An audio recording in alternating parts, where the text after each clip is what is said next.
Are we on the internet? I guess. Good evening, and welcome to an all-new Talks Machina. My name is Brian W. Foster, and I will be your host for this evening only. Tonight, we will be discussing Critical Role Campaign 2, Episode 12, Midnight Espionage, with my guests, Marisha Ray and Matthew Mercer. No! Get him away! He kills towers! Oh no. It's a Chief, game. You're gonna destroy everything. Counts 5. Hit it, Chief. There's Hit it, one Chief. tower.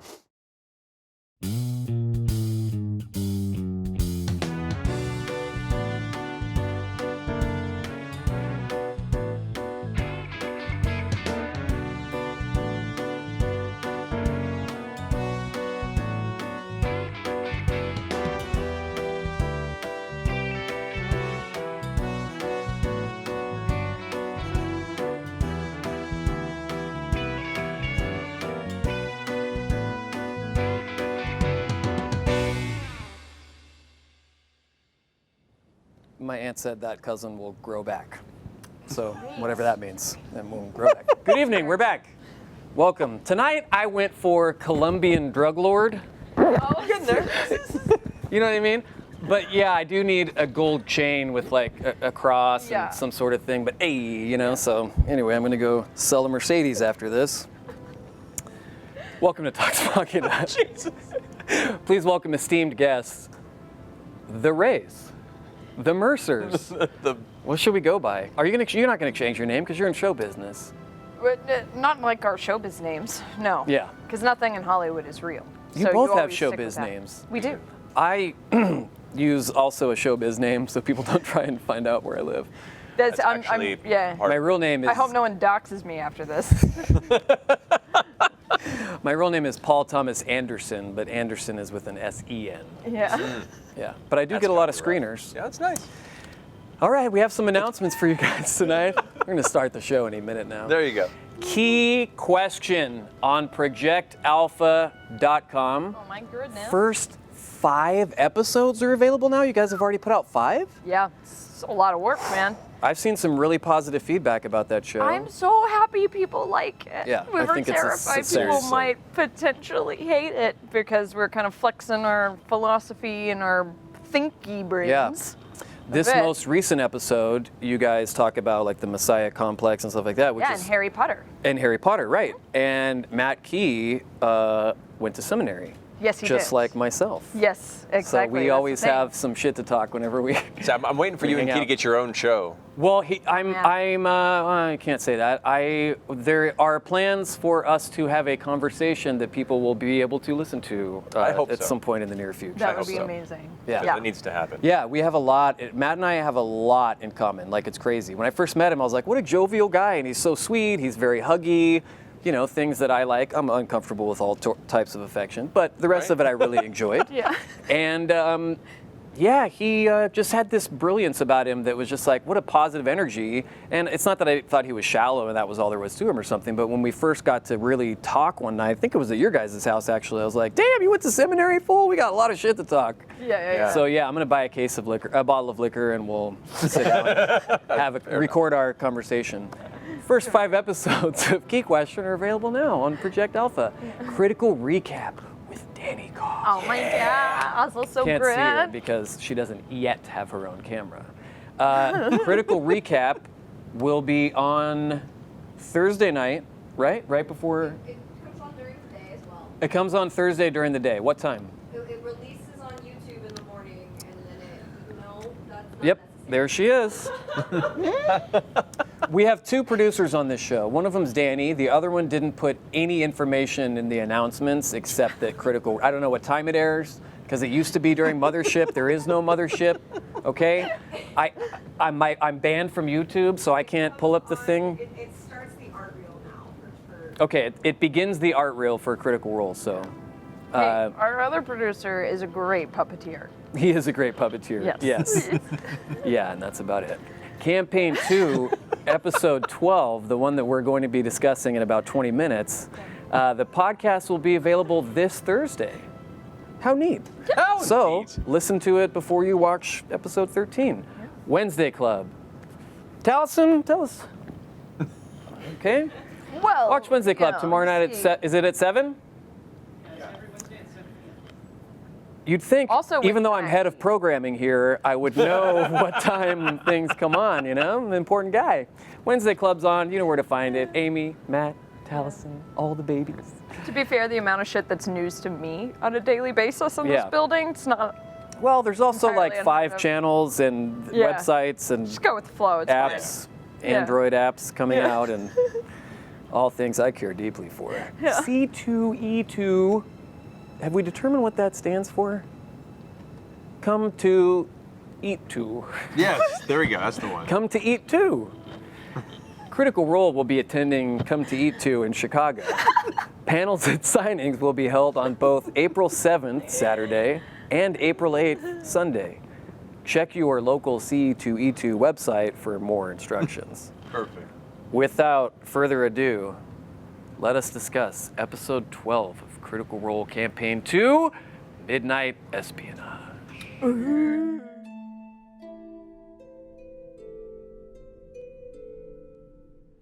Colors. Who names the episodes? Do you? I do. You name all of them. I name all of them now. Oh, okay. At the beginning. No, I named them all. Wait, yeah, no, I named all the episodes, and then Taliesin used to do descriptions, but now Danny does the descriptions, and then I named them right after we finish the episode. Oh, wow. Okay. Like that night, you say, okay. Yeah. Before you leave the studio, you say this one's going to be Yeah. called Midnight Espionage. Yeah, Max won't let me leave until I give it to him. Oh, I understand. Is it something that you've already been thinking about, or it completely depends on what happens that night with the players? I mean, I have like a brief kind of working title when I'm writing the document in preparation for the session, but I don't know what the players are going to do, and I don't want to name it in advance because who knows what direction it's going to go. So I prefer to name it afterward based on what transpires. Sometimes it's kind of in the ballpark of what I was expecting. Sometimes it's not at all. And so I'm glad that I don't have to name it until directly afterward. Goldfish Express. Exactly. I just saw Only the little. goes down. I don't know how, but on Twitter I just saw the little skit that you guys did about when you came with the script and stuff. And you were like, "Oh, the writer." How long ago was that? I missed that. Was that a while ago? That was a while back. What was that for? That was towards the end of The last campaign. the last yeah. campaign. Yeah. But yeah, that happened. That I was don't funny. remember. I feel like that was something, I don't know. Something It's we fine. kind of did on the fly. I don't know. Show off your shirt because I'll get 100 tweets asking what it said. Oh, this is, yeah, please don't at me, bro. In honor of Easter. This is a Lucifer Died for Our Sins shirt, a la The Wicked and the Divine. It's a great comic series if you haven't Yeah. read it. Also, spoilers if you haven't read, like, the first, like, 2 issues. But this is from The Wicked and Not the Divine. spoilers if you've read the Holy Bible. Right. The ending's a little bit I different. have had like concerned old ladies and Ralphs come up to me and be like, "Honey, I think we need to have a talk about your soul." And I'm like, "We don't. No, Yeah. we don't. Thank Yeah. you." I've had a Comic few- reference, pop culture, comic. That's it. Just keep a copy of it on you so you can just pass it off and be like, read this. Yeah.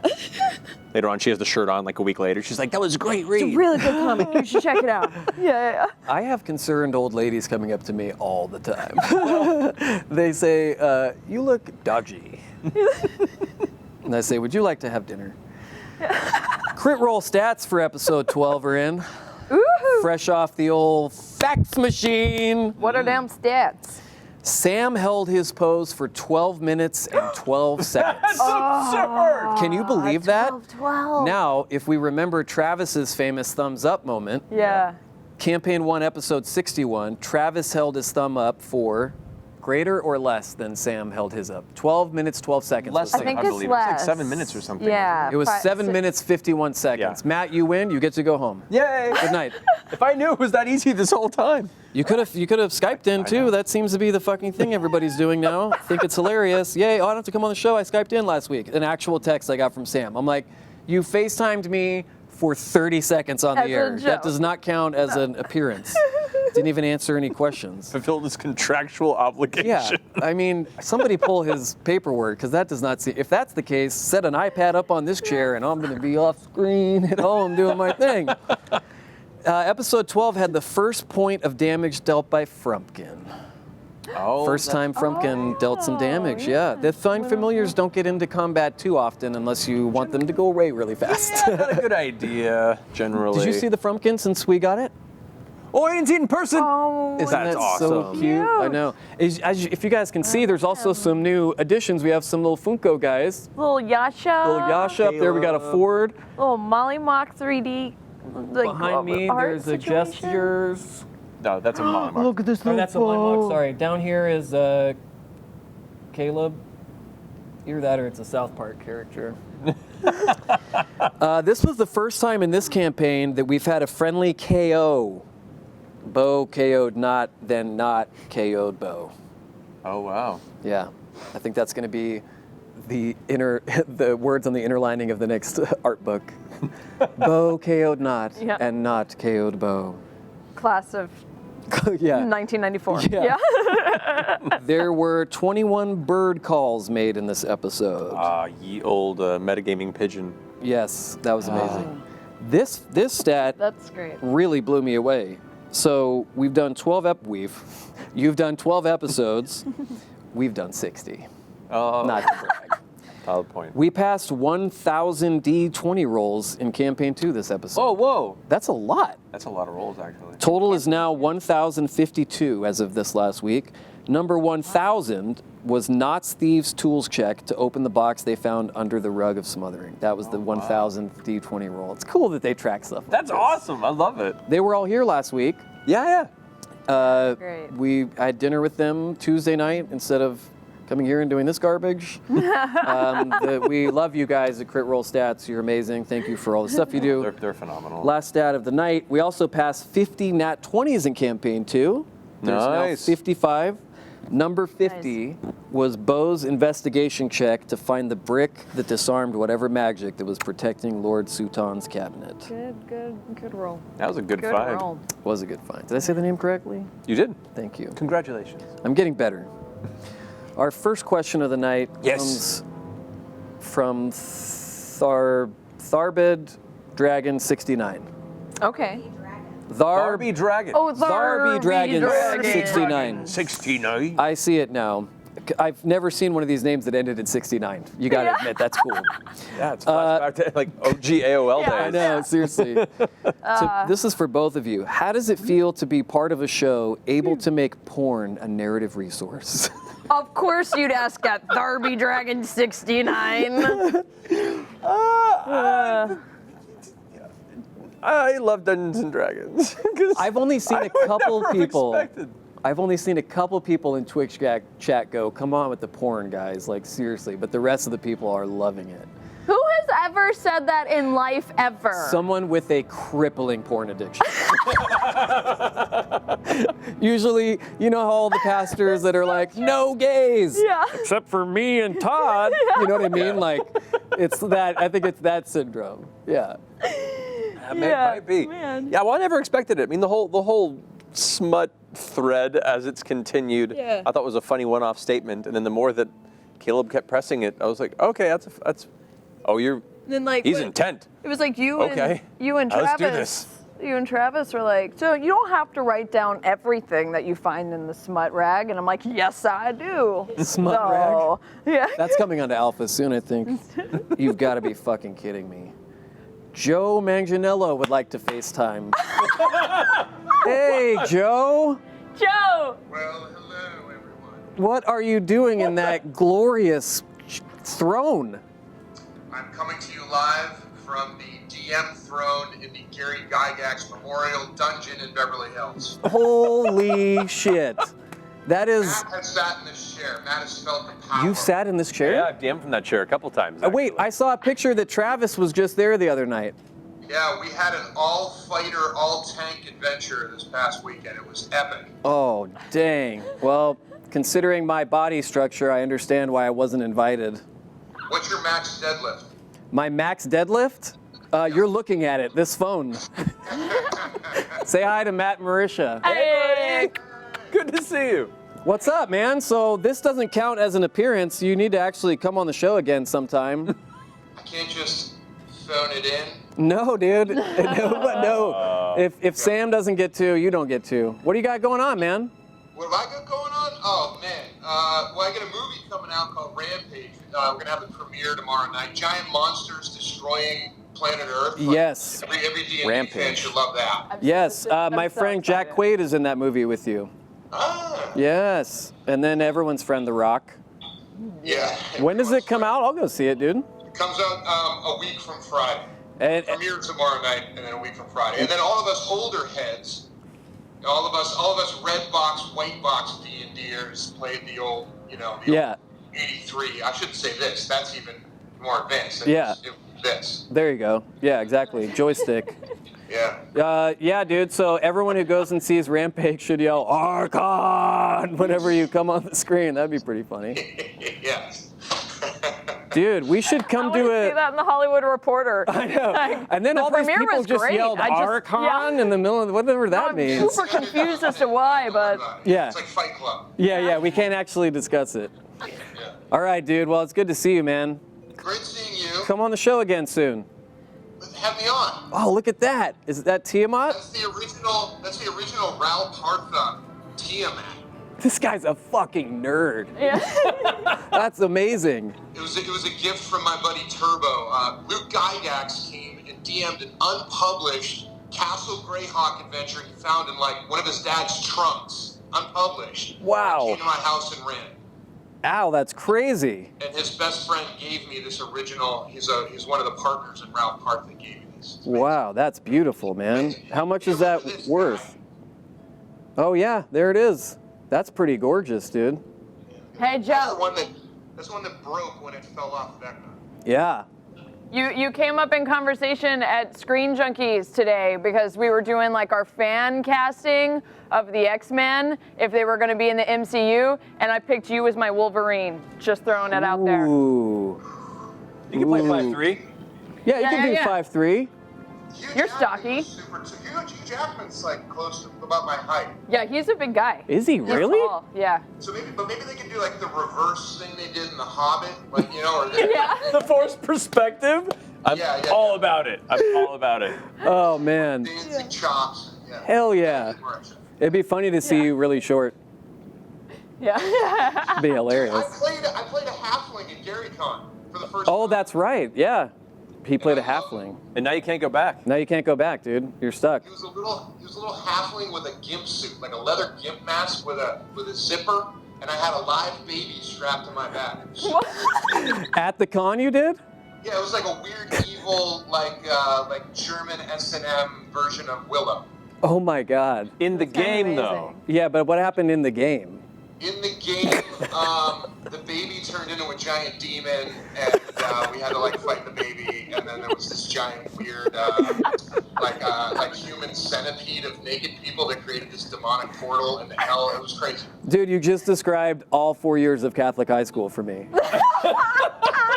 Great to see you, man. Love you, Joe. Say goodnight to Joe. See you, buddy. All right, man. Later.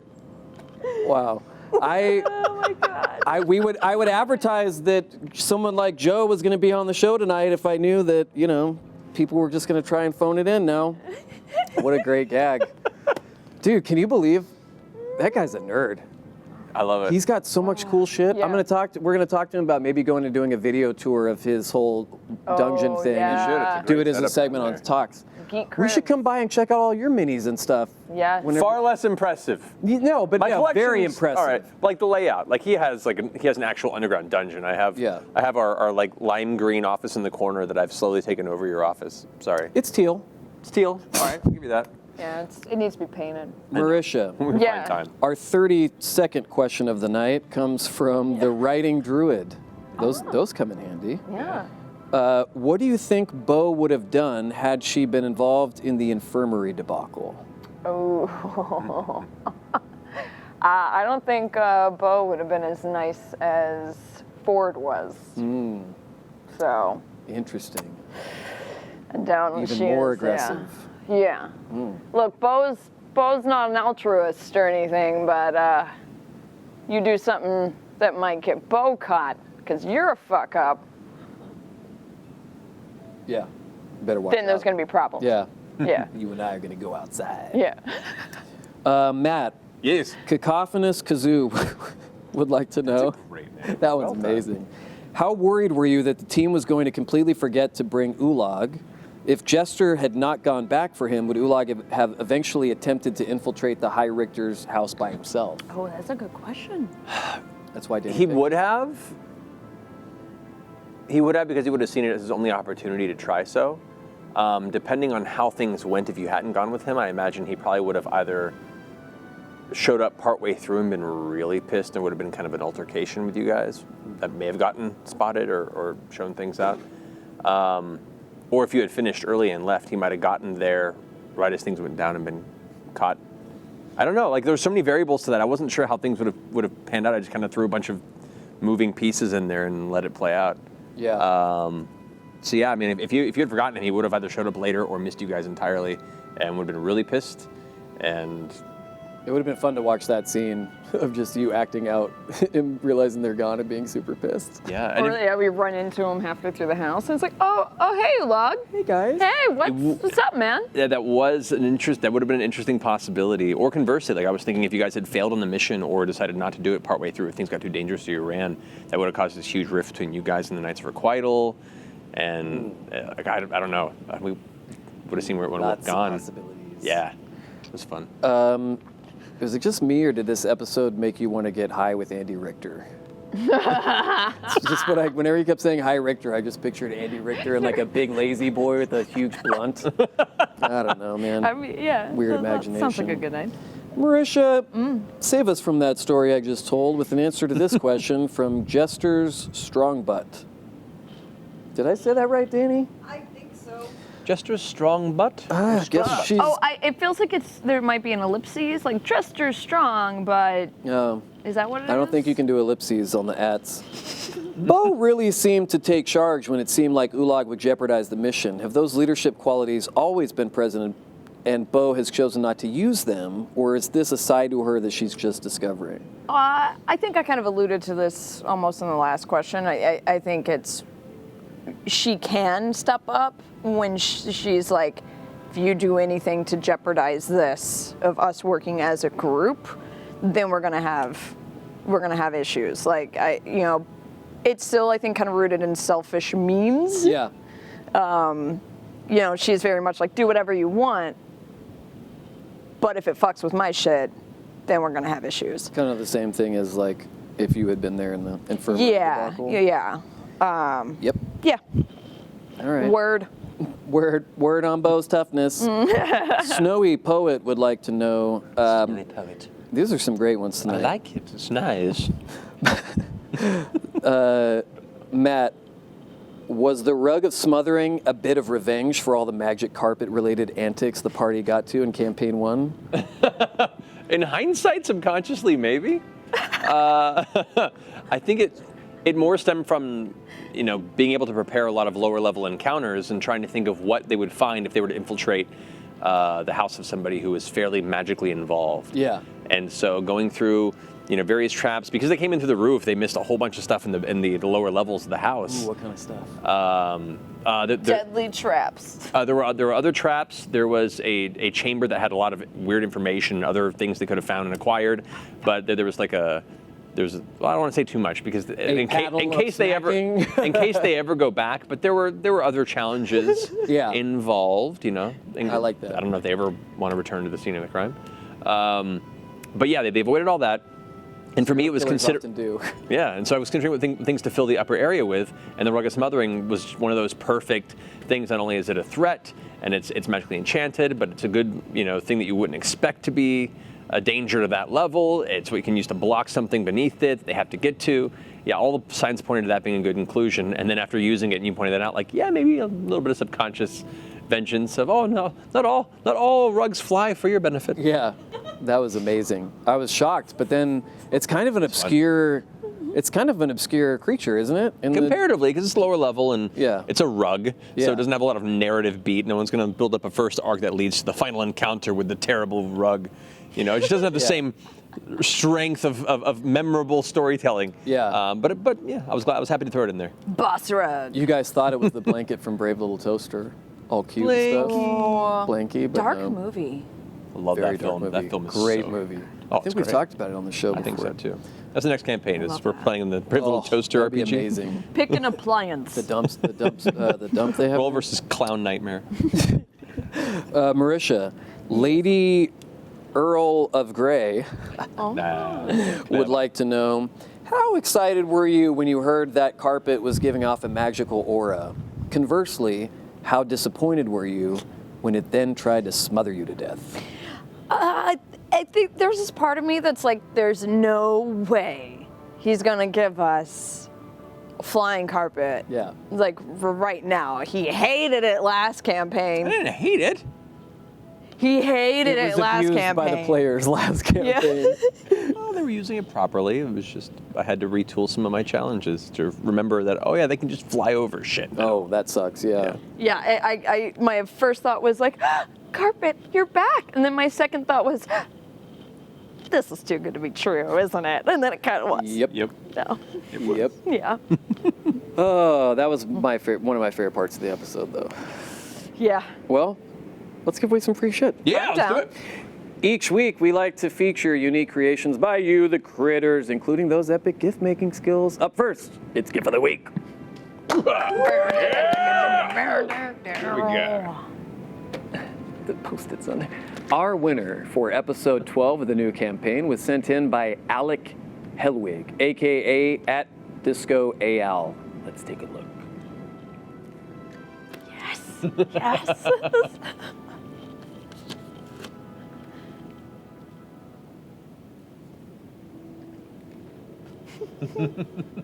SpongeBob. So good. Hey. Oh.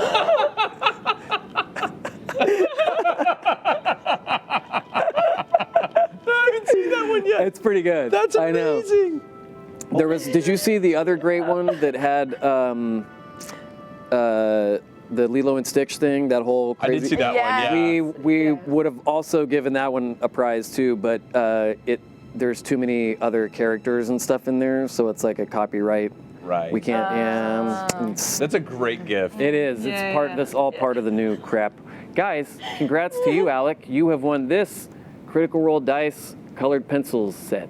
Yeah. Yeah. The dice have one for each. Or no, that's not that one. These are. Oh, what a cool color. Yeah, the CR dice, yeah. Ooh, these are nice. yeah. I'm taking these home. Sorry, Alec. You can submit your gifts for our weekly contest by emailing them to submit@talksmachina.com.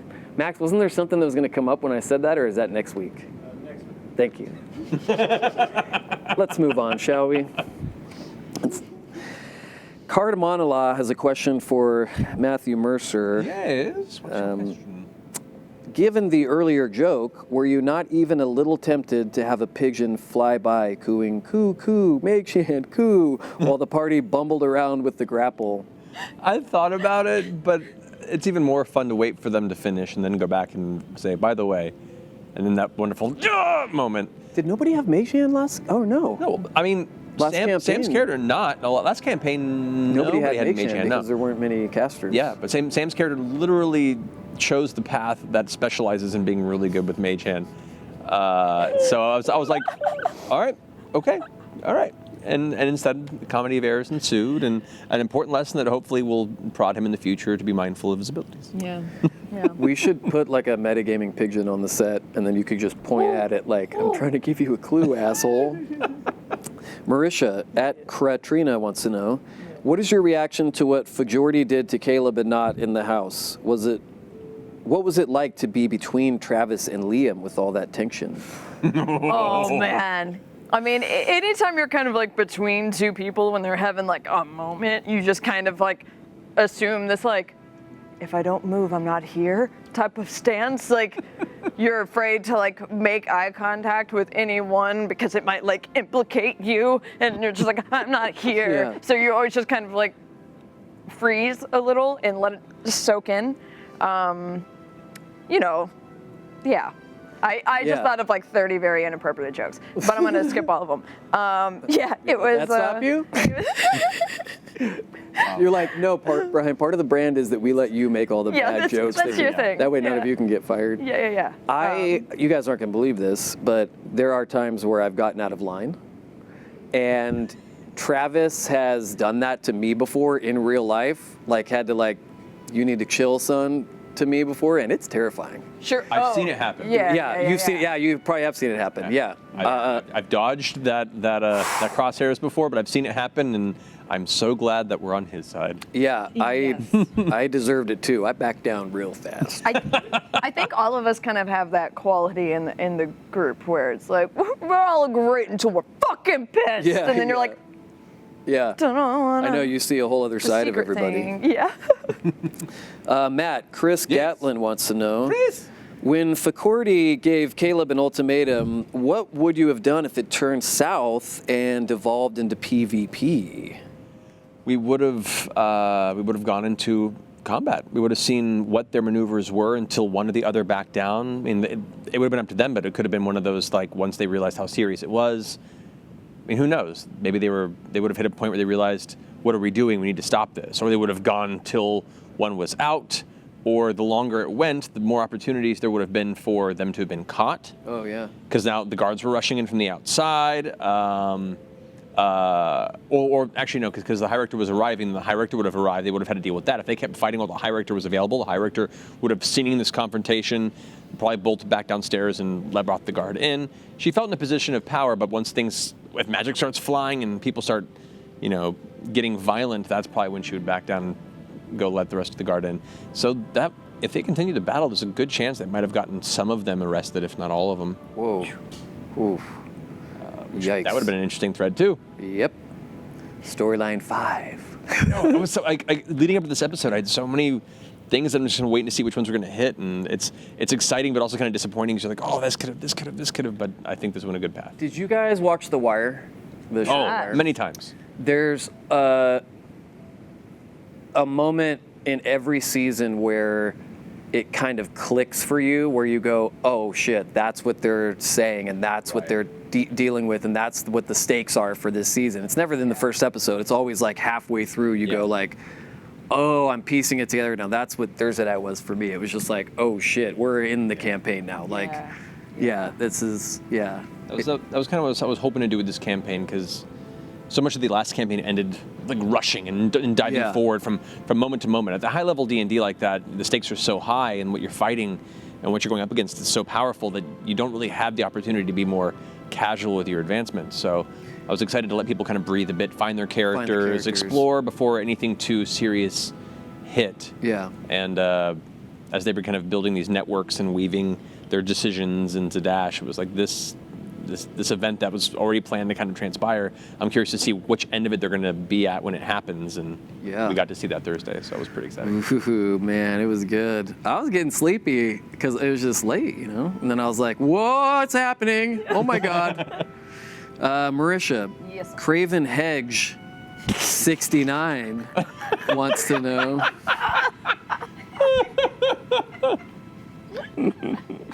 Bo seems to have a good working relationship with Facord and seems to mistrust Caleb.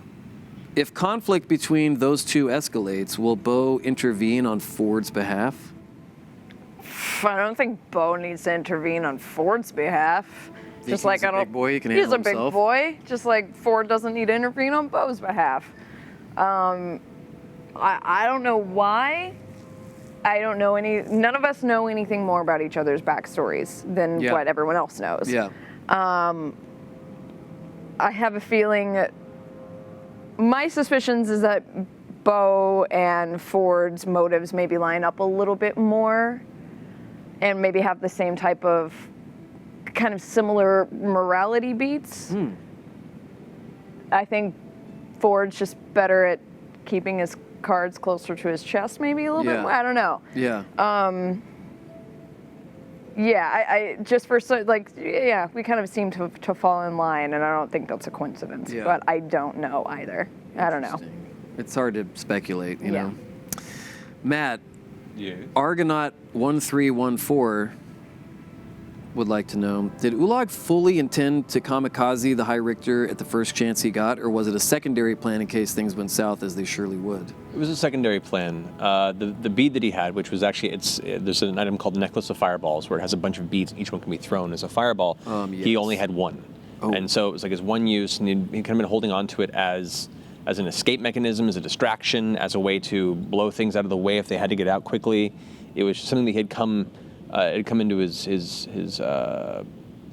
being for a while, and he kept it as just it's one like powerful thing that he knows can do something, and he wasn't sure how it was going to be used. And so when it came to it in that moment, with that standoff and him finding the information with the party about his wife and her being there, I knew that was a possibility if they managed to encounter each other like that. So I was kind of excited that was how it went, because it made for a much more dramatic moment when that did happen. And I was waiting for anyone to stop him or anyone to intervene or anyone to go into the conversation, and everyone just kind of stood back and let them talk. And I was like, all right, well, this is going to happen then. And then they blew each other up. That's a wedding gift that needs to come with instructions. Yeah. Honey, I got you this beautiful necklace. However, Put it away gently. Yeah. Every one of these deals 9d5. Marisha, Yes. Maximum Mediocrity would like to know. Good name.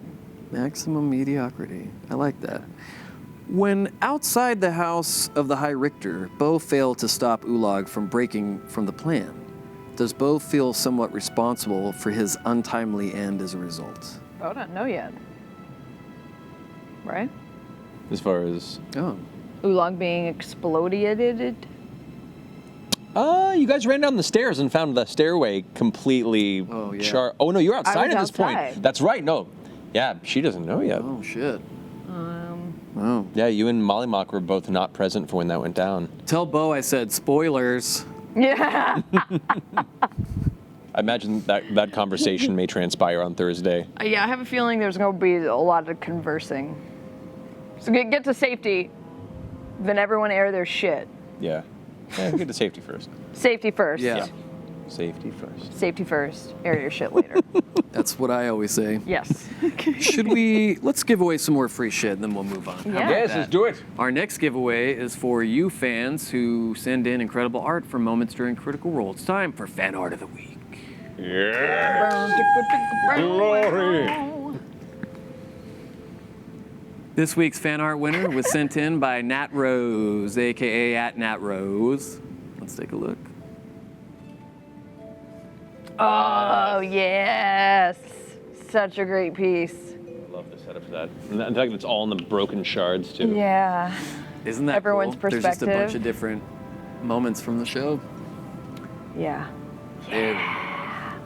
So cool. It's so detailed. I know, isn't that crazy?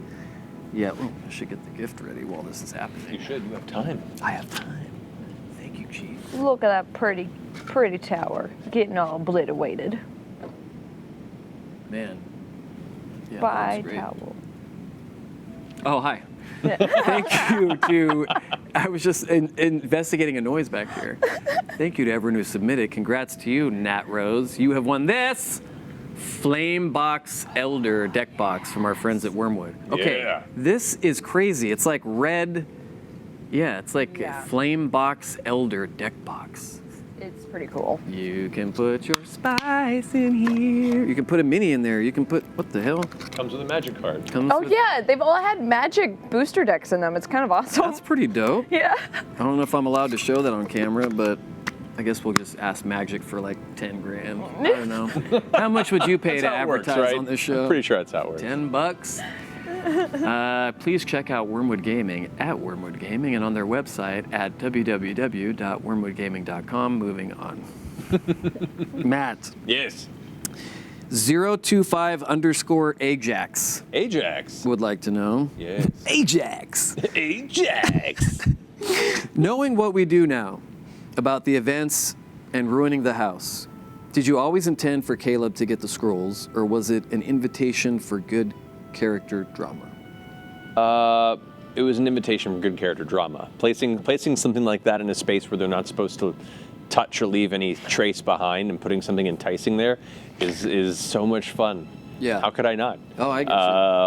and it'll have drawbacks, it'll have benefits, as any choice like that does, and we'll see how they play out. But yeah, I put it there knowing that it was going to cause ruckus. I wasn't certain it was going to cause that much of a ruckus, but that's part of the fun of being surprised. Fucking reality show producer over here. Yeah, I know. Anyone out there who has run a Dungeons and Dragons game knows it's not that far from the truth. Yeah, Really. you got to introduce a little drama. What can I do to make them all a little more prickly? Let's make them all live in a house together. I mean, that's what funny. they do on My Beloved Bachelor. Yeah. They do that. Sorry, my Colombian drug lord sweater is bunching up in places and making me look like I'm hiding kilos under this thing, which I might be.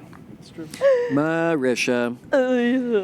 J Biggs 28 wants to know. J Biggs? What was going through your head when you saw the explosion of dark energy from the tower? What was Bo thinking about as she watched it happening?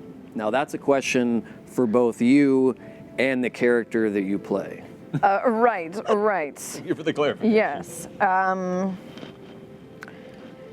I think Mercer was like, "Oh, this escalated quickly." Okay.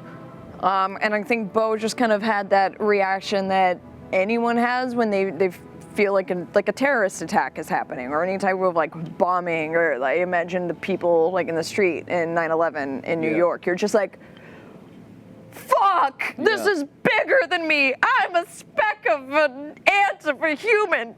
Run! Yeah. Yeah. I think that was it, and that's kind of as far as we've had to process thus far. Is, oh boy, I think Bo is still in shock mode that she's not. I mean, she's gonna be flooded with 1,000 thoughts on like, was this connected? Is this circumstantial? Who is this totally out of our? Just something completely random. But I think right now it's just run. Yeah, makes sense. So. Yeah, because it's so fresh still. You guys have to deal with the aftermath Thursday. Yeah. Matt. Yes. The bird is Jay would like to know. Allura's Tower, Entropis, the Zauber Spire. What did towers ever do to you, man? Did I say any of those right? I did. You did. I'm getting better at my job. Allura's Tower was a nice dramatic entrance for a dragon. Entropis, technically you guys crashed to the ground. Oh, yeah. That was us. That was you, and it was... But we were inspired by Laura's tower crashing to the ground. I'm sure It was that didn't come into it at all. inspiration. I don't think that it had anything to do We were like, with you your know decision. what? No. We've seen No. towers fall before. Collapse? Yeah. No, and the Zauber Spire did not collapse. It's still okay comparatively. It's still sitting there listing at an angle and being held by some, unseen force. So that's not even a full tower collapse. Oh, yeah. What are you talking Doesn't about? count. No. The bird is wrong. Towers are dramatic when they fall, guys. Like in fantasy settings, when you see like a skyline, being damaged, the one that looks the most crazy is when you see the giant mage tower start turning over to one side. Yeah. But there are reasons. There are reasons why it was the Zauber Spire. Yeah. He had this kind of like breakdown on the way home on Thursday, but I feel like it led AAA? to, had to get that spare tire on, but yeah, I feel like it actually leads to interesting Man, I've been doing too much key question. I feel like it leads to interesting ideas about towers representing power and Strictures of order. and when they collapse or when they fall, it is like dramatic, which is why people do love destruction films. That's an interesting point. It's symbolically a shift in power dynamic in a society. I mean, I think this is when we need Taliesin, because isn't that basically what the tower card means in tarot? Like, it's like the tower is generally not a good card. Could be. I don't know. When I was stuck in right? Yeah. Thank you, Courtney. Yeah. She's our resident tarot expert. She knows. She literally sits there just in case we have any tarot-related questions. And thank you for that. Exactly.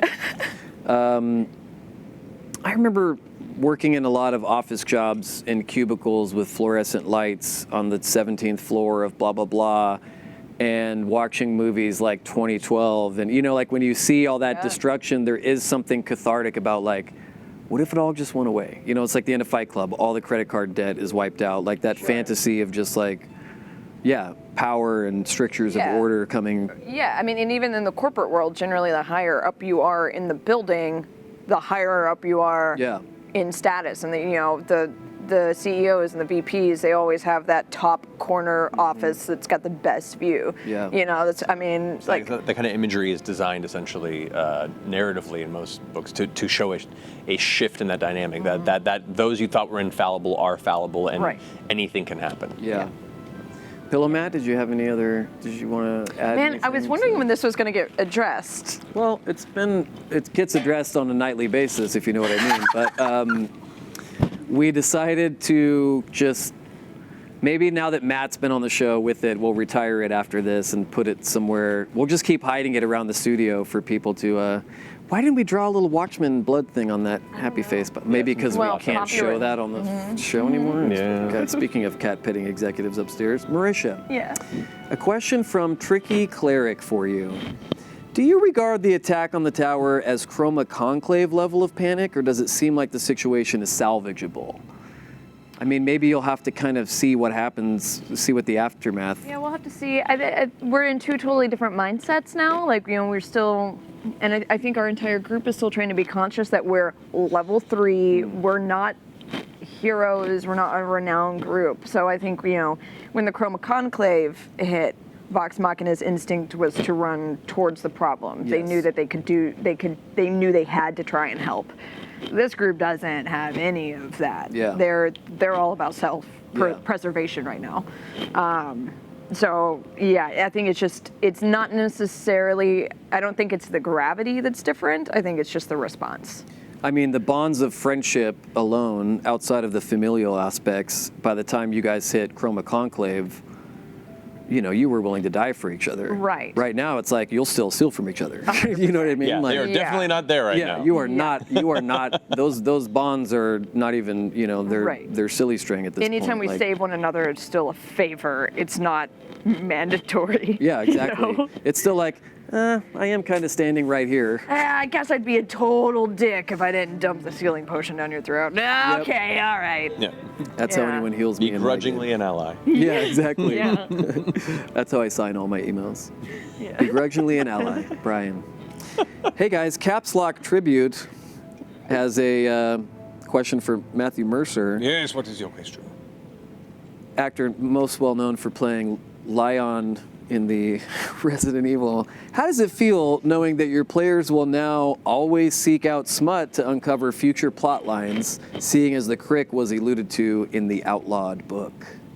I They're mean, going to be searching all the smut now? I am so excited for them to be just hoarding all the smut and have none of it inform anything for the rest of the campaign.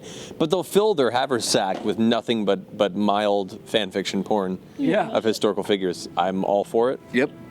That is not on me. That is on the players. Because those are their choices to make.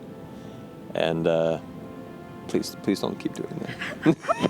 Remember the day we all went and got the tattoos? Yeah. And then how I didn't get the tattoo? Sure. Yeah. Yeah. If we would have known about Tusk Love back then. Now, I don't have any tattoos. But I would have probably done Tusk Love somewhere. Interesting. You know that fan art winner that won like the cover of the Tusk Love? Yeah. I would have gotten that on the back of my cap. It's a good choice. Full color? Full Full color. watercolor They're like, it's going to be style, 18 sessions. I'm like, fuck it, I'll sell my house. I want Tusk Love on my cap. It's never too late, Brian. I know, man. Let me see if Joe knows a guy. Marisha, Calico Jill wants to know, after being teased for taking notes on the porn, how does it feel to be vindicated? Fucking dope. Yeah. Fucking great. Yeah. I mean, we were having this conversation where I was like, everything's important. And Matt was like, not everything is important, though. And I'm like, But he could be trying to throw you off, though. Exactly. And I was like, but it could only be important. And I don't know what is important and what isn't important. Therefore, everything should be treated as equally as important until proven otherwise. D&D. That's just good bitches. life advice. That too. is Yes. that is a unique perspective. Yeah. That's a unique perspective. That's like when I send. That's like when I send a script to someone and they say that's a script. Yep. Matt, Miss Yes. Sunflower 94 would like to know, Miss Sunflower. how does it feel having the timing work out that your big cataclysm type event once again came right after Liam's character was starting to consider leaving the group? Oh, I hadn't put those two together. I didn't even think about that. Weird. To be fair, I'm pretty sure Liam's character's been considering leaving the group since the beginning, so it hasn't Yeah. like a recent occasion. I just think he hasn't hit as much of a conflict with somebody in the group until around then. Yeah, that's kind of crazy. I don't know. There's perpetually weird parallels that keep creeping up here and there. I mean, it happened in our last game. It's happened in this game. Moments you don't expect that almost. Like, I don't know, the meaning and symbolism is too crazy. Like, there are many times where we'll finish the session and we'll be like, it's nuts how this worked out this way and how these things came together. That's kind of one of those examples of I don't know. I love this type of improvised storytelling for that reason. Yeah. Because crazy things synchronize like this. Yeah. Have I ever taken you guys to improvise Shakespeare? Yeah, Yes. we've been a couple times. Okay. They're incredible. That's the shit. So good. Thomas Middleditch. He would be great on the show. He plays D&D. I asked him to be a guest last season. Oh, yeah, he's a little busy. a little busy. He's a little busy. Yeah. More like Thomas Middleditch. Sorry, buddy. shots Sorry, buddy. fired. Sorry, buddy. He'll never see this. Ooh. Sorry, Tom. Someone believed Marisha has a question for you. What if their name was Someone Believed Marisha? They'd be the first. I'd be like, thank you. You make me Finally. exist. Finally. Yeah. I live because of you. You are my anchor. Don't stop believing. or I Sleeves die. are bullshit. Did you see Nick and Chicken's cosplay of you two today in Yes! one person? I just crossed myself. So good. A blessing. Nicole did such an incredible Nicole, you're job. amazing. We It's all surreal. love you so much. So amazing. Marisha, what are Bo's thoughts on ebudation after everything that has happened? Will she be the one? What? Edubation. Then spell it right on the card. It's spelled right. Yeah, we'll see. Will she be the one asking to go to the smut shop in each town from now on? I like to envision that as part of the story, there is this extremely powerful, like divinator, a person who can see the future, and they're just coding all of these future events through smut, Yes. and then releasing them as books. Yes. That's amazing. Yeah. I mean, the early, like, kind of transcribing monks who, you know, when everything was just Oh, they put transcribed, codes in there and stuff. they definitely had porn and like the detailed filigree and stuff like that. Oh yeah, and like trumpets and butts and stuff. It Yeah, was the, very the weird. butt trumpets. I don't That know was a what's with the thing. butt I trumpets. always think of Monty Python. Yes, Yeah, that's what a lot of yeah. it was based on. Yeah. So Oh, I man. don't know why. yeah, get all the smut. Learn all the stories. Well, it's just information's everywhere. Good stuff is everywhere. Yeah. I'm gonna have to hide future narrative beats now, and the wide variety of smut you guys will try and discover in each new. Heck, Oh, yeah, why these- are you looking under rocks and garden gnomes? Because there's information. Yeah. Like, You're gonna go crazy. Yeah. Well, somebody has to. Hey guys, Grant P Design has a question for Matthew Mercer. Yes. What did you think when Sam joked about a fourth storyline that they didn't know about going on? Did that make you move up your timeline to converge that? No, it was already going on. I'm like, I don't know if you can see my face, but when he said that, my brain, I was like, oh, buddy. Yeah, you're like, you have I was like, no just- idea. Just I don't know if we're gonna get to that night. I don't know how what time we were gonna get there before we ended. But the pace you guys are moving, I was like, we could probably get there if we pushed like the 4th hour. But when he said that in the back of my head, I was like, oh, kind of like when Liam said, why are we doing this for? We have no purpose. Back at the Conclave arc in the back of my head, I'm like, just give me a little time, man. It's coming. It's a very similar, smaller example of that moment. So made me chuckle internally quite heavily. Yeah, yeah. First time Sam's ever made you do that. I know, thankfully. Marisha, C.R. Gates would like to know, how was finally getting to use some Cobalt Soul moves? Has Bo not used them due to circumstances or inexperience?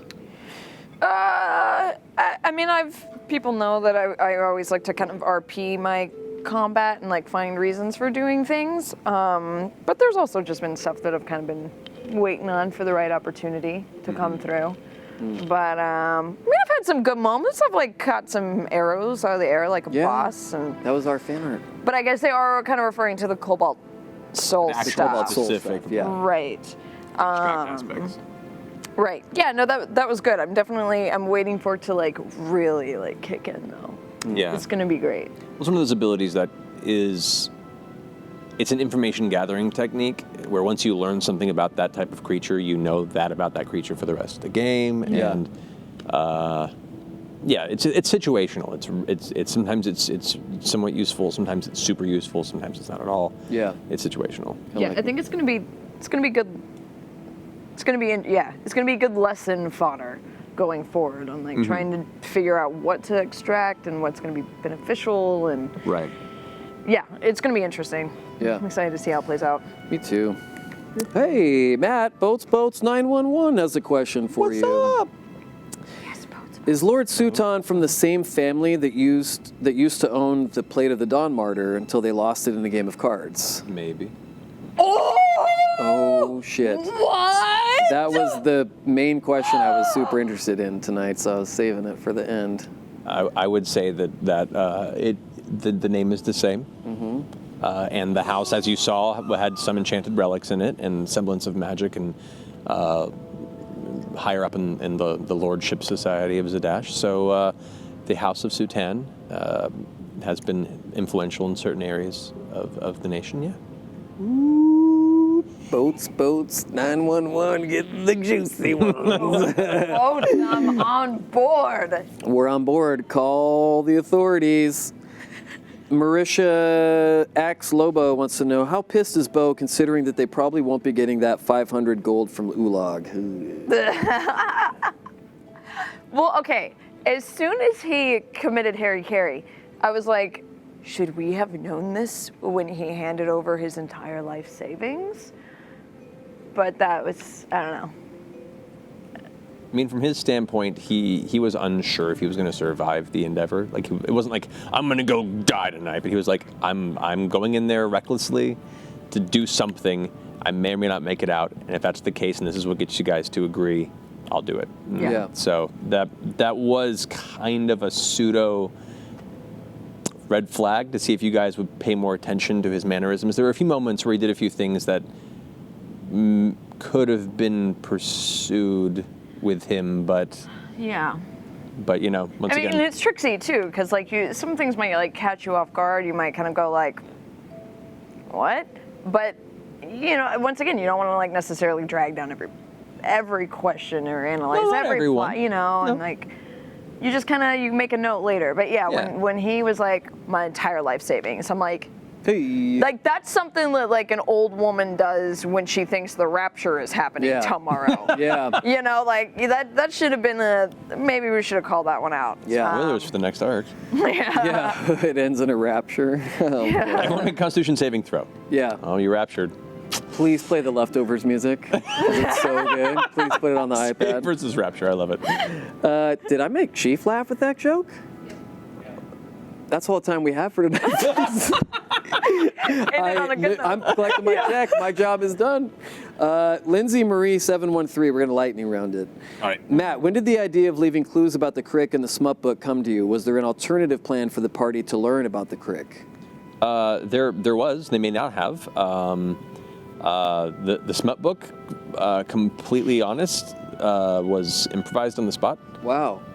Reals? Well, I had some stuff prepared for the bookshop, but when they kept delving deeper and like, I want to know something secret, backroom stuff, and I was like, yeah, I should probably have one. Yeah. And I thought of the Powell Books in Portland. How they have like the books behind chains and behind glass, the special book section, and I was like, they'll probably have like a secret one down there. And then I thought about what would be a banned book, and then that made sense then for the narrative of you know things in the world. So yeah, I mean that was kind of an unexpected nudge, knowing what was coming, that it was just enough of a tease of information that as events transpired, they could connect the dots.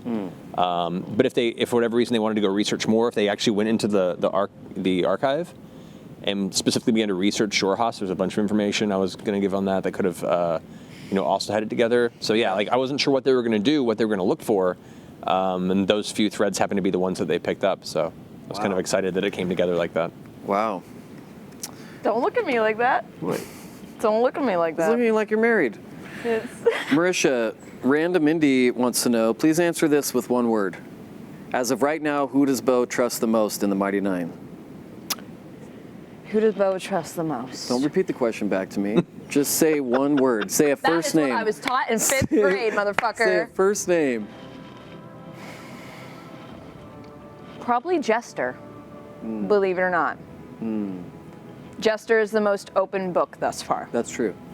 But do you believe everything that even though she's being super forthright, are you eating the fish and spitting out the bones when it comes to the content of what she's saying? Bo thinks. I know what you meant. Bo thinks that Jester believes what she believes, and Oh, that's interesting. enough for Bo. Yeah, okay, I got you. You know. Yeah. She thinks she's being forthcoming. She sees her as being 100% forthright. So. Yeah. Oh, Matt, this is hilarious. Oh boy. Jagged1235 wants to know, given how relevant the courting of the Crick ended up being to the plot, are we correct in assuming Tusk Love is a prophecy foreshadowing the epic 20th level battle at the end of the campaign? I don't want to spoil anything. But let's just say I got plans. Oh shit. Oh shit. Sure, at this point, why not? All everyone wants is smut. We never know. Everyone wants No, smut. You can't take it back now. It's in my head. Marisha Frankelstein wants to know, does Beauregard like being called Bo, or does she just go with it? No, she likes Bo. Okay. Matt, Yes. did you run your ideas? David Hawley wants to know, did you run your ideas by Pillow Matt first before throwing such chaos at the party, or was it all Pillow Matt's idea? I don't want to out you here, buddy. As he's bent over the side of the couch. It's okay. I know how it feels. Whoa. Hey. Like, anyway. Okay, last two questions, because we're over our time, but I'm in charge. DM, fly, or fight? Matt, by using a rug of smothering, you introduced the party to one of the more obscure and underrated D&D monsters, as we were discussing earlier. Will we see more of these underutilized monsters in this campaign? I hope so. I mean, I'm excited to be back in the lower levels where I can pull a lot of these creatures out that Regular I couldn't for the gnolls. last campaign. Regular gnolls. Doors. Well, we've seen plenty of doors. Yeah. So far. But yeah, I'm enjoying the ability to go and pull creatures out that I haven't been able to use in a long time, or haven't been able to use at all since playing with these guys, and hopefully find things a little more obscure and surprising, both through things that I've created or things that have existed in the monster manual and just been kind of waiting for the right moment. Yes. So hoping. Ooh, I'm excited. Marisha, our last question of the night my comes God. to us from Just Here for Marisha. Oh. What? Me too. One of my How other ironic. one of my other Twitter accounts. So did you really scale a barbed wire fence in your youth, or more recently? Is this a Kentucky thing? Hey, we scaled a fence at WonderCon. That's what I was gonna say. We jumped over a fence. I think it's last been a week. little bit more recently, only due to circumstances. We did put the shirt. Remember, we put the sweater Yeah, over the thing. yeah. We just did that. That's We also hilarious. hopped a wall when we were in Ireland Yeah. a few times. I'm pretty sure most of us Yeah. grew up doing. Yeah. Fences are Things. suggestions. Yeah. You know. Yeah. They're guidelines. I used to rather urban than explore a lot in my Yeah. in my late teens, early 20s. Like I'm well aware of the techniques of getting into places you're not supposed to be in. Yeah. Did you do a lot of parkour stuff? Oh God, no. See, in Kentucky, we were just. I'm not saying there was anything graceful about it. It was Yeah. very lumbering and awkward to watch from a second point of view, I'm sure, but we got over the wall. Dude, that's Yeah. why you have the blankets. You don't need parkour if you have the blankets. Yeah, I know. For anything parkour, Yeah. all you need is a blanket. All you need is a You got blanket. it. Good to go. Soft landing, you're Yeah. good. Yeah.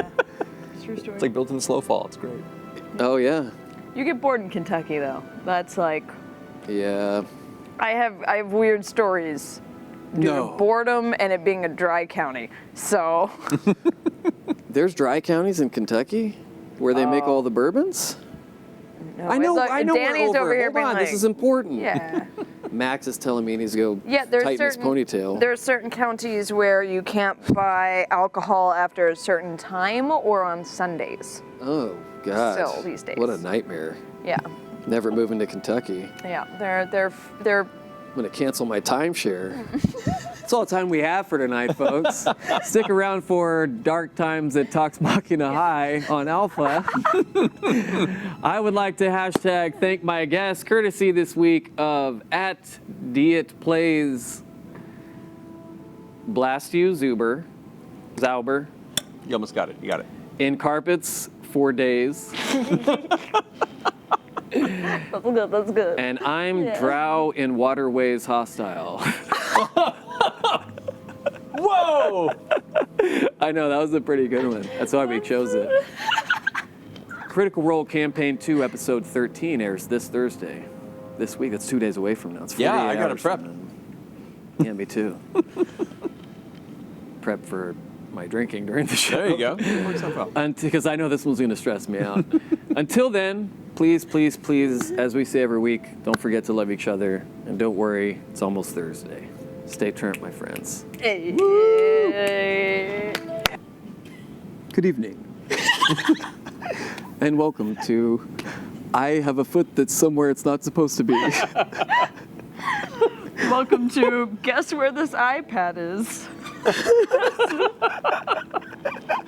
Welcome to This iPad Is Now Tripled in Value. That's some He-Man battering ram proportions right there. Oh man, I think I want to leave him here, and I'll just host this. I'll just be next to you guys. let's do that. He Let's can do be that. color commentary. That's a little bit easier casual for. couch. That's a little bit easier for Chief too, because he's able to swipe on Tinder, not have to Sure, Right, change right. the cameras very often. Split screen.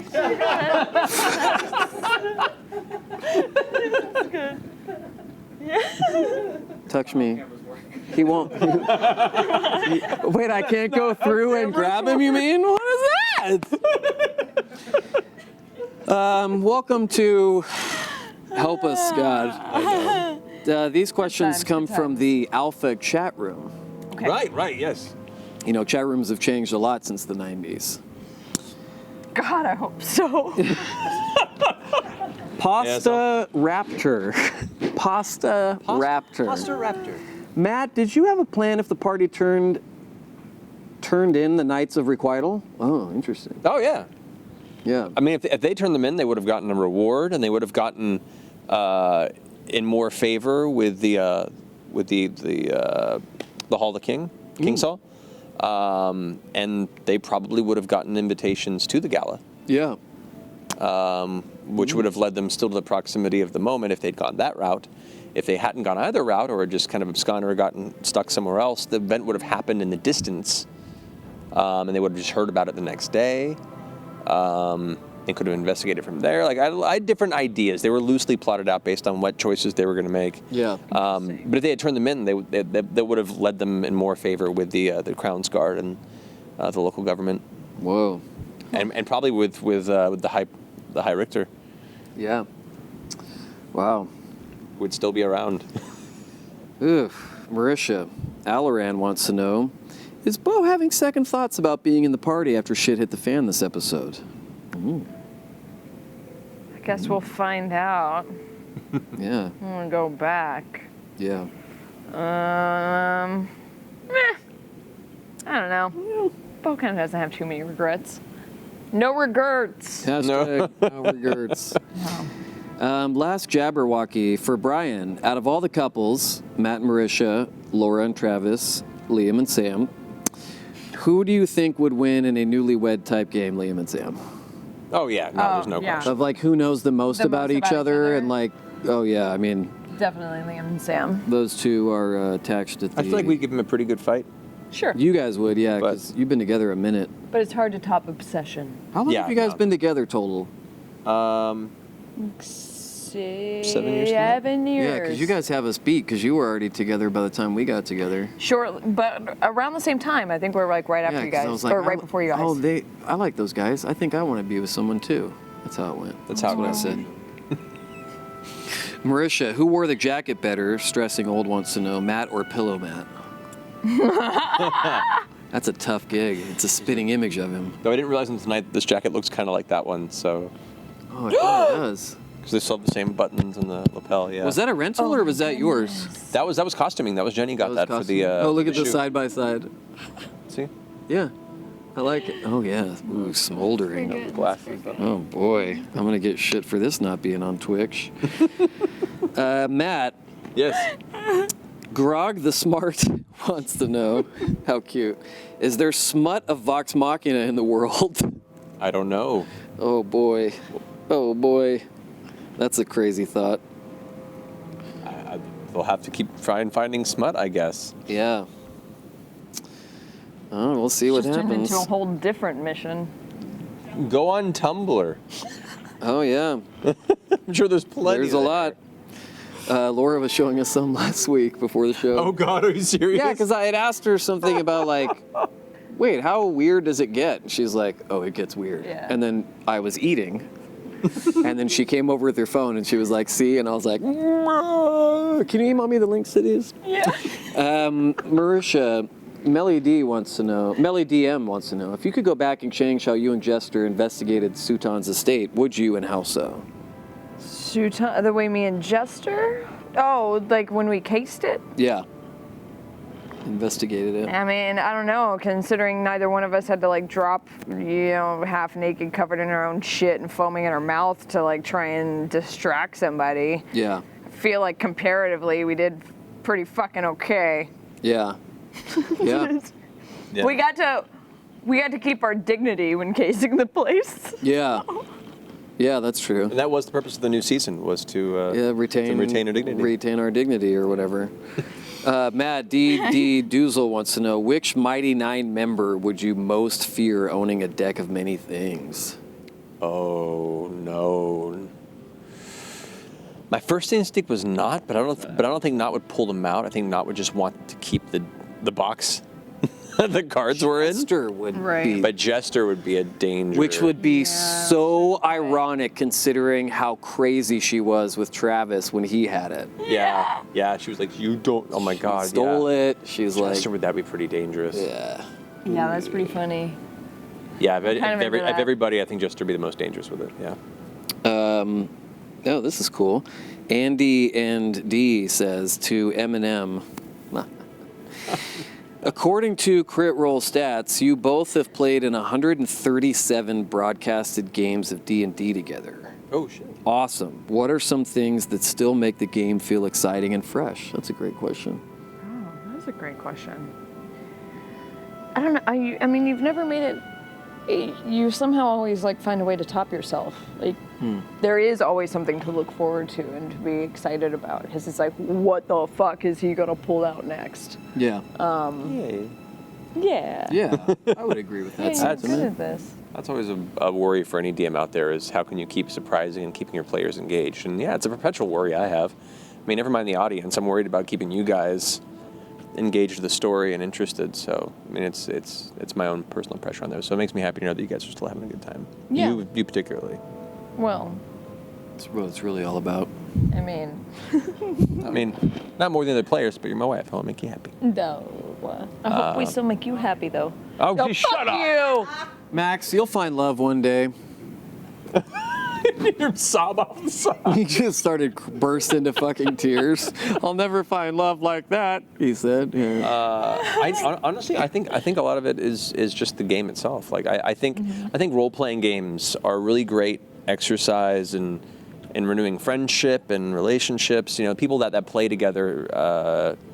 You know, it's always a fresh new experience that you all get to enjoy the memory of and talk about afterward. Yeah. I think it's a great way for families to bond. I think it's a great way for couples to bond. I think it's less.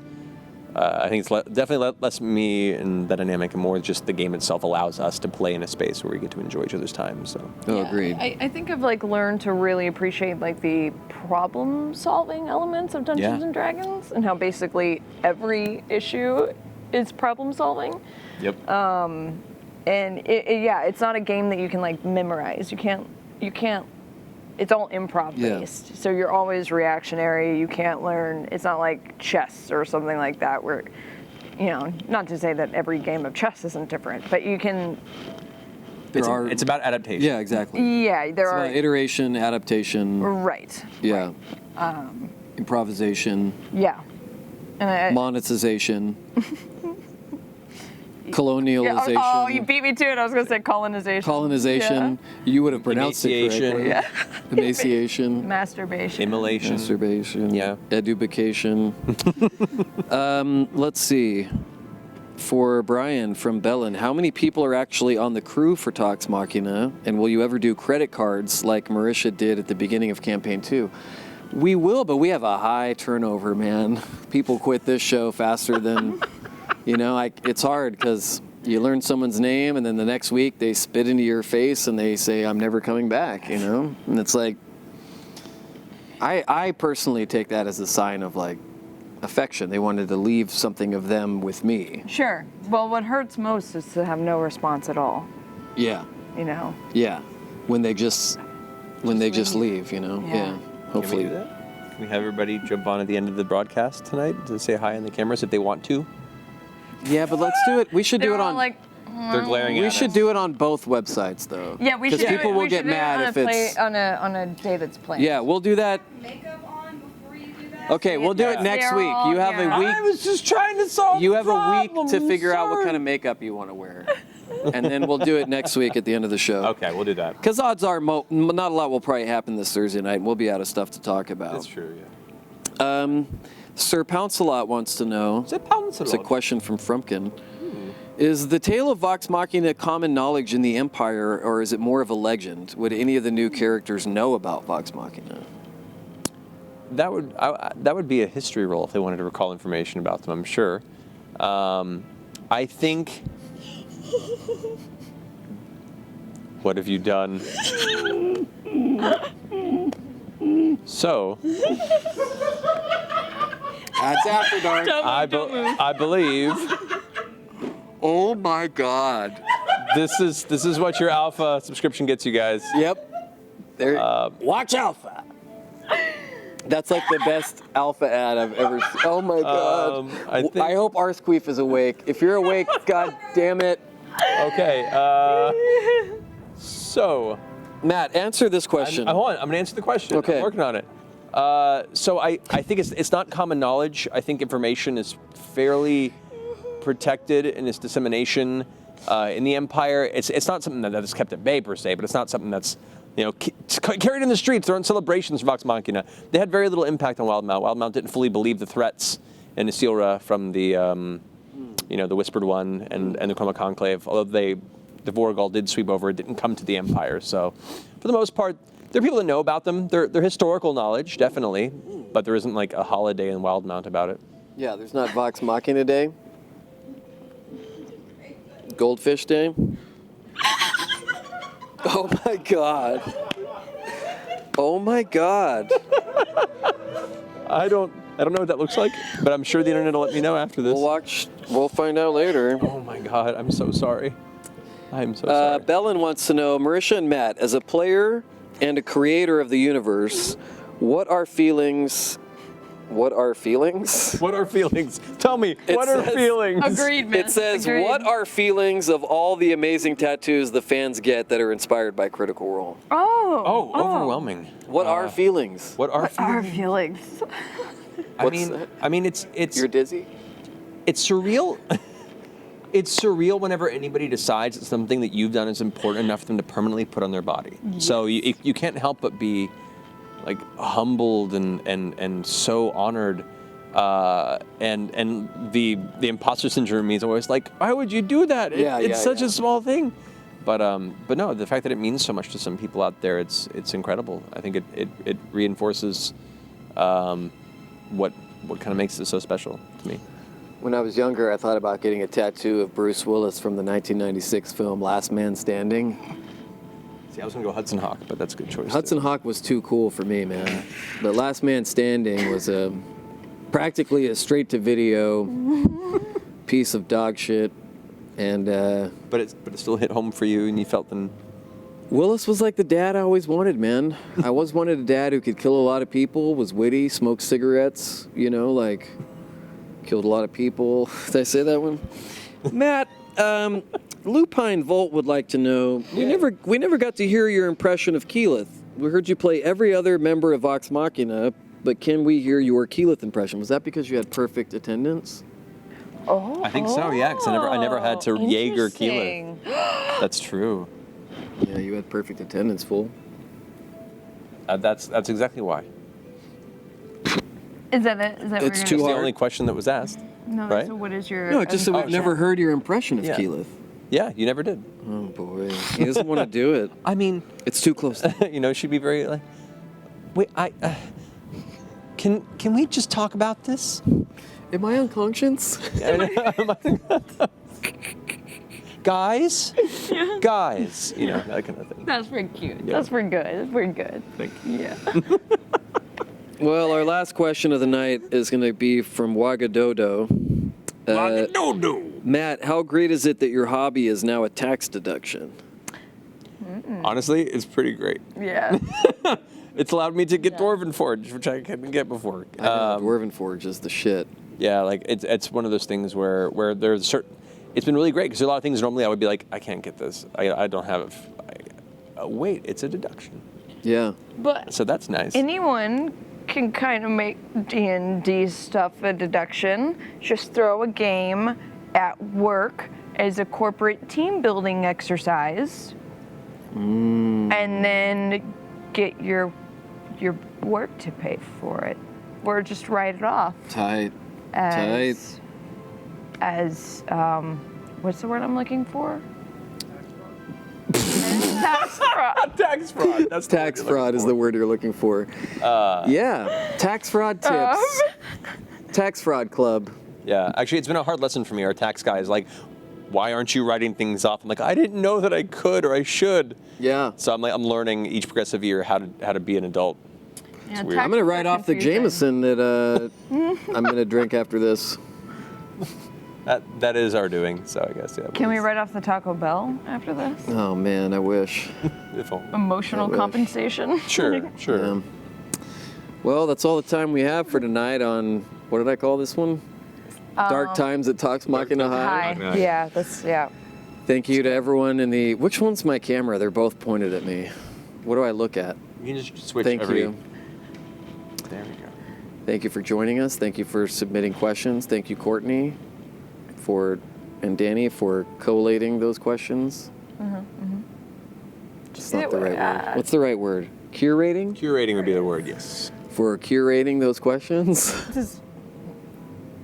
Thank you for collating. Thank you for Yeah. collating them Yeah. after they were curated. There we go. Yeah. Thank you, Max. Max wants to go home really bad, so I'm dragging this out as long as I can. Thank you to everyone. We love you. Stick around for Ass Wisdom. Ass whiz. Ass Wiz is on at 9. Come Ass back. whiz. Get your Ass Wiz on. That's great. We love Hey, you. guys. Good night. Bye. She's...